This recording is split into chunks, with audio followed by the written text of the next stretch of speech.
আমাকে অনেকেই বলে, কি বলে জানেন, দেশ থেকেই বলে। আমি দেশে অনেকের সঙ্গে কথাবার্তা বলি, কারণ আমাদের কাজ তো মানুষের সাথে কথা বলা। দেশে কিন্তু অনেকেই বলে যে ভাই, হিন্দু হইলেই ভারতের দালাল নাম্বার ওয়ান।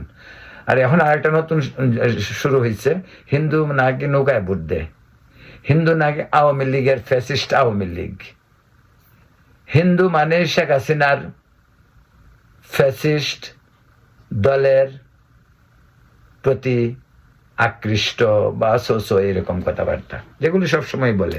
হিন্দু মানে এটা অপরাধ বাংলাদেশে, আমরা দেশের নাগরিক না। ওরা ওরা ওরা মনে করে যে হিন্দু মানে একটা অপরাধ। সেই লাঞ্ছনা বঞ্চনা সহ্য করে এই দেশটাতে হিন্দুরা এখনো বেঁচে আছে, শুধু দেশপ্রেমকে ওরা প্রকৃত অর্থেই লালন করে বলে।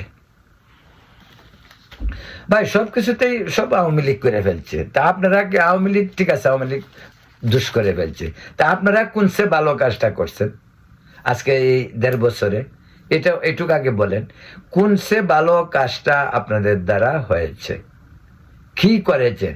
সংস্কারের নামে অপচয়, একটি নির্বাচন কমিশন দাঁড় করিয়েছেন, দিন শেষে নির্বাচনটা যদি ভালো হয় এটার জন্য ক্রেডিট দেওয়া যেতে পারে, কিন্তু এখানেও কনস্পিরেসি, ষড়যন্ত্র কম হচ্ছে না। সবশেষে নির্বাচনটা হলে, একটি নির্বাচিত সরকার আসলে পরে